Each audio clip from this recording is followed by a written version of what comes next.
সবাইকে স্বাগত জানাচ্ছি বিডি ভিউজে। আপনাদের সাথে আছি আমি সুস্মিতা দাস। যুদ্ধ বন্ধে পর্দার আড়ালে আলোচনা চললেও ইরান, ইসরায়েল ও যুক্তরাষ্ট্র সব পক্ষ বড় আকারের যুদ্ধের প্রস্তুতি নিচ্ছে। এবারের যুদ্ধ শুরু হলে তা আরও ব্যাপক মাত্রায় ছড়িয়ে পড়বে বলে হুঁশিয়ার করে দিয়েছেন রুশ প্রেসিডেন্ট পুতিন। ইরানের সামরিক কর্মকর্তাদের বক্তব্য থেকে স্পষ্ট, যুদ্ধবিরতির মধ্যে আরও বড় ধরনের হামলার প্রস্তুতি নিচ্ছে ইরান। হরমুজ প্রণালী নিয়ে শুধু অনড় অবস্থান নয়, মার্কিন নৌ অবরোধ ভেঙে প্রতিদিন এখন ইরানি জাহাজ চলাচল বেড়েছে। সামরিক বিশ্লেষকরা বলছেন, উত্তেজনা যে ঘনীভূত হচ্ছে তাতে কোনো সন্দেহ নেই। কূটনীতি, সামরিক প্রস্তুতি এবং জ্বালানি রাজনীতি একসঙ্গে জটিল সংকট তৈরি করছে। ভ্লাদিমির পুতিন সরাসরি ডোনাল্ড ট্রাম্পকে সতর্ক করেছেন, ইরানের নতুন সামরিক পদক্ষেপ নেওয়া হলে তা বড় ধরনের আঞ্চলিক সংঘাতে রূপ নিতে পারে। এই বার্তা মূলত রাশিয়ার অবস্থান স্পষ্ট করে।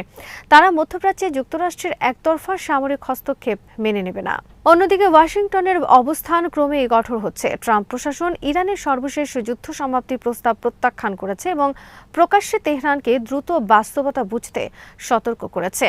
একই সঙ্গে মার্কিন সামরিক বাহিনী স্বল্পমেয়াদী লক্ষ্যভিত্তিক হামলার প্রস্তুতি নিয়েছে বলে যুক্তরাষ্ট্রের গণমাধ্যমগুলোর খবরে বলা হয়েছে। এটি ইঙ্গিত দেয় পূর্ণমাত্রার যুদ্ধ নয়, বরং সীমিত কিন্তু উচ্চ প্রভাব সম্পন্ন হামলার কৌশল বিবেচনা করছে যুক্তরাষ্ট্রের, যা ইরানের পারমাণবিক বা সামরিক স্থাপনাকে লক্ষ্য করতে পারে।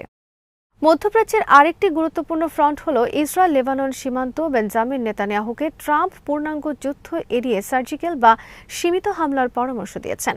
এ থেকে প্রমাণ করে যুক্তরাষ্ট্র একাধিক ফ্রন্টে সংঘাত বিস্তারের ঝুঁকি কমাতে চায়, কিন্তু হিজবুল্লাহ তাদের অবস্থানে থেকে লড়াই চালিয়ে যাচ্ছে। ইরানে নতুন করে হামলা লেবাননের পরিস্থিতি আরও জটিল করে তুলবে। জ্বালানি বাজারেও এই ভূরাজনীতি বড় প্রভাব ফেলছে। ট্রাম্প দাবি করেছেন, ওপেক থেকে সংযুক্ত আরব আমিরাতের সম্ভাব্য বেরিয়ে যাওয়া তেলের দাম কমাতে পারে, যদিও বাস্তবে এটি তেল বাজারে অস্থিরতা আরও বাড়াতে পারে। কারণ ওপেকের ঐক্য ভেঙে গেলে সরবরাহ ব্যবস্থায় অনিশ্চয়তা তৈরি হবে। চলমান সংকটের কেন্দ্রবিন্দুতে রয়েছে হরমুজ প্রণালী। এই প্রণালী দিয়ে তেলের ট্যাঙ্কারগুলো চলাচল স্বাভাবিক না হওয়া পর্যন্ত বাজার স্থিতিশীল হবে না। ইরানি সূত্রের বরাত দিয়ে প্রেস টিভির খবরে বলা হয়েছে, ইরানি কর্মকর্তারা বলেছেন, সামুদ্রিক যান চলাচলে যে কোনো ধরনের বিঘ্ন ঘটলে তার প্রভাব বৈশ্বিক অর্থনীতিতে পড়বে। তারা বলছেন, ইরানের ওপরও এর প্রভাব ফেলবে। তবে এই ধরনের পরিস্থিতির মোকাবেলার ইরানের যথেষ্ট প্রস্তুতি আছে। নিষেধাজ্ঞা এড়িয়ে চলার ক্ষেত্রে ইরানের কয়েক দশকের অভিজ্ঞতা রয়েছে। দেশটির বিস্তৃত স্থল সীমান্ত এবং আপৎকালীন পরিকল্পনা তেহরানের মূল শক্তি। এর বিপরীতে মার্কিন যুক্তরাষ্ট্রের প্রভাব হবে দীর্ঘমেয়াদী। ইতিমধ্যে যুক্তরাষ্ট্রের অবরোধ ভেঙে প্রতিদিন ইরানের জাহাজ চলাচল করছে বলে দাবি করেছে ইরানের রাষ্ট্রীয় বার্তা সংস্থা ফার্স্ট নিউজ এজেন্সি। স্থানীয় সময় গত সোমবার রাত 10টা পর্যন্ত আগের 3 দিনের স্যাটেলাইট ট্র্যাকিং তথ্যের বরাত দিয়ে এ খবর জানানো হয়েছে। 72 ঘন্টার মধ্যে ইরানের 52টি জাহাজ দেশটির জলসীমায় যুক্তরাষ্ট্রের আরোপ করা অবরোধ ভেঙেছে। জাহাজগুলোর মধ্যে 31টি তেলবাহী ট্যাঙ্কার ও 21টি পণ্যবাহী জাহাজ। গত 28 ফেব্রুয়ারি ইরানের সঙ্গে যুক্তরাষ্ট্র ও ইসরায়েলের যুদ্ধ শুরু হয়। এরপর 2রা মার্চ ইরানের Islamic revolutionary guard corps IRGC ঘোষণা দেয়, হরমুজ প্রণালী জাহাজ চলাচলের জন্য বন্ধ করে দেওয়া হয়েছে। এরপর যুক্তরাষ্ট্র ইরানের বন্দরগুলো লক্ষ্য করে অবরোধ আরোপ করে। এখন ইরানের পক্ষ থেকে জানানো হয়েছে, যুক্তরাষ্ট্রের অবরোধ ভেঙে তাদের জাহাজ চলাচল করছে। ইরানের সামরিক কর্মকর্তারা ইঙ্গিত দিয়েছেন, তেহরান হরমুজ প্রণালীর কৌশলগত জলসীমায় চলমান মার্কিন সামরিক তৎপরতার বিরুদ্ধে একটি চূড়ান্ত এবং নজিরবিহীন জবাব দেওয়ার প্রস্তুতি নিচ্ছে। প্রেস টিভিকে তারা জানান, মার্কিন যুক্তরাষ্ট্র অবরোধের নামে যেসব ব্যবস্থা নিচ্ছেন তা আর ইরান সহ্য করবে না।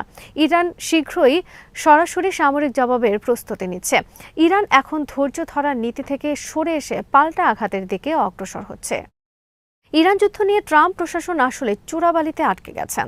যুক্তরাষ্ট্রের ক্যালিফোর্নিয়া ডেমোক্রেট কংগ্রেস সদস্য জন গারামেন্ডি ইরান যুদ্ধের কৌশলগত দিক নিয়ে প্রশ্ন তুলেছেন। ইরান যুদ্ধ নিয়ে হাউস আর্মড সার্ভিসেস কমিটির শুনানিতে তিনি এই প্রশ্ন তোলেন।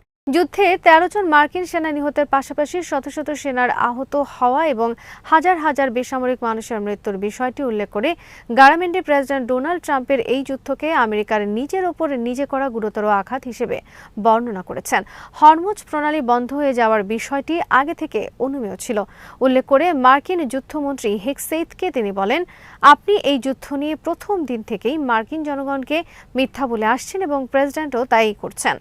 গারামেন্ডি এই যুদ্ধ যুদ্ধ কৌশলকে চরম অযোগ্যতা হিসেবে অভিহিত করে বলেন, ইরানের সরকার টিকে আছে, দেশটির ক্ষেপণাস্ত্র ও ড্রোন ব্যবস্থা এখনও অক্ষত রয়েছে। উপরন্তু এই যুদ্ধ চীন, রাশিয়া ও উত্তর কোরিয়ার সঙ্গে ইরানের সহযোগিতাকে আরও শক্তিশালী করেছে। তিনি বলেন, ট্রাম্প মধ্যপ্রাচ্যে আরেকটি যুদ্ধের চোরাবালিতে আটকে গেছেন। গারামেন্ডির এই বক্তব্যকে বেপরোয়া বলে মন্তব্য করেন হেক্সেথ। ট্রাম্প চোরাবালিতে আটকে আছেন এমন দাবি অস্বীকার করে তিনি বলেন, এই ধরনের বক্তব্য আমেরিকার শত্রুদের হাতে প্রচারণার সুযোগ করে দিচ্ছে। তিনি আরও বলেন, প্রেসিডেন্ট ট্রাম্পের প্রতি আপনার ঘৃণা আপনাকে অন্ধ করে দিয়েছে। এদিকে ইরান যুদ্ধ নিয়ে আন্তর্জাতিক সম্প্রদায় বিভক্ত। ইউরোপের দেশগুলো এখন যে যুক্তরাষ্ট্রের সাথে নেই সেটি স্পষ্ট। সুইডেনের প্রধানমন্ত্রী উলফ ক্রিস্টারসন প্রকাশ্যে বলেছেন, ইরান ইস্যুতে যুক্তরাষ্ট্রের কৌশল সঙ্গতিপূর্ণ নয়। তার এই বক্তব্য ইউরোপীয় মিত্রদের মধ্যে আস্থাহীনতার প্রতিফলন। এদিকে অনেকদিন ধরে জার্মানিতে মার্কিন সেনা কমানোর কথা বলেছেন ট্রাম্প। এ নিয়ে ইউরোপের দেশগুলো আর ট্রাম্পের ওপর আস্থা রাখতে পারছেন না, বরং ন্যাটো জোটের অভ্যন্তরীণ বিভাজন বাড়ছে। যুদ্ধবন্ধে ইরানের সর্বশেষ প্রস্তাব প্রত্যাখ্যান করার পর 2 মাস ধরে চলা ইরান যুদ্ধবন্ধের আশা ফিকে হয়ে পড়েছে। সামরিক বিশ্লেষকরা বলছেন, ইরান আসলে আগের চেয়ে কঠিন অবস্থান নিয়েছে।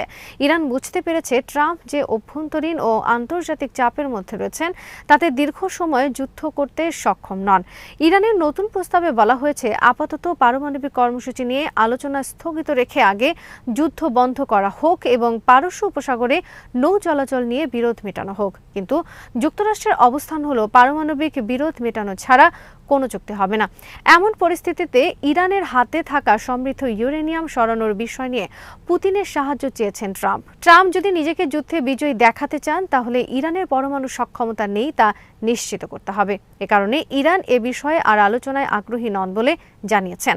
অপরদিকে ইরান থেকে সমৃদ্ধ ইউরেনিয়াম যুক্তরাষ্ট্রের হাতে তুলে দেওয়ার বিষয়ে পুতিন যে রাজি হবেন তা নিশ্চিত। এর আগে ইরানের পররাষ্ট্রমন্ত্রী আরাকচির সাথে আলোচনা শেষে আজ রাশিয়ার পররাষ্ট্র মন্ত্রণালয় জানিয়েছে, রাশিয়া যে কোনো পরিস্থিতিতে ইরানের পাশে থাকবে। এদিকে ইরানের হামলায় মধ্যপ্রাচ্য মার্কিন সামরিক ঘাঁটিগুলোর ক্ষয়ক্ষতির ব্যাপক চিত্র সামনে আসছে। ইরানের প্রতিশোধমূলক হামলায় ক্ষয়ক্ষতির পরিমাণ পেন্টাগনের পূর্বের স্বীকারোক্তির চেয়ে অনেক বেশি ব্যাপক। এনবিসি নিউজের তথ্য মতে এই ক্ষয়ক্ষতি মেরামতের ব্যয় কয়েক বিলিয়ন ডলারে পৌঁছাবে বলে ধারণা করা হচ্ছে। পেন্টাগন আগে বেসরকারি স্যাটেলাইট ইমেজিং কোম্পানিগুলোকে উপসাগরীয় অঞ্চলে মার্কিন ঘাঁটির ছবি প্রকাশে নিষেধাজ্ঞা দিয়েছিল। এর উদ্দেশ্য ছিল ইরানি হামলায় ক্ষয়ক্ষতির প্রকৃত চিত্র যাতে সাধারণ মানুষ জানতে না পারে। 28 ফেব্রুয়ারি মার্কিন ইসরায়েলি আগ্রাসনের ইরান ওই অঞ্চলে মার্কিন সামরিক স্থাপনাগুলো লক্ষ্য করে ড্রোন ও ক্ষেপণাস্ত্র হামলা চালায়। এই হামলাগুলো বিমান ঘাঁটি, রাডার স্থাপনা, সামরিক যোগাযোগ কেন্দ্র এবং ডিপো সহ অত্যন্ত গুরুত্বপূর্ণ অবকাঠামোতে আঘাত হানে। সবচেয়ে উল্লেখযোগ্য ক্ষয়ক্ষতি হয়েছে কাতারের আল উদাইদ বিমান ঘাঁটি, যা সেন্টকমের একটি অগ্রবর্তী সদর দপ্তর হিসেবে ব্যবহৃত হয়। এই ঘাঁটির স্যাটেলাইট যোগাযোগ অবকাঠামো এবং একটি দূরপাল্লার ব্যালিস্টিক ক্ষেপণাস্ত্র রাডার মারাত্মকভাবে ক্ষতিগ্রস্ত হয়েছে, যা এই অঞ্চলে মার্কিন সামরিক বাহিনীর কার্যক্ষমতা নিয়ে উদ্বেগের সৃষ্টি করেছে। জর্ডানে মুয়াফফাক সালতি বিমান ঘাঁটিতে একটি রাডার সিস্টেম ধ্বংস হয়েছে, যা থার্ড ক্ষেপণাস্ত্র প্রতিরক্ষা ব্যবস্থার অংশ। ওই অঞ্চলে ক্ষেপণাস্ত্র প্রতিরক্ষা ব্যবস্থার কৌশলগত গুরুত্ব বিবেচনায় এই ক্ষয়ক্ষতি অত্যন্ত উদ্বেগজনক বলছেন মার্কিন সেনা কর্মকর্তারা। আজ এখানেই শেষ করছি। সবাই ভালো থাকুন, সুস্থ থাকুন আর দেখতে থাকুন বিডি ভিউজ। চ্যানেলটি ভালো লাগলে সাবস্ক্রাইব করুন। সংযুক্ত থাকুন আমাদের ফেসবুক পেজে।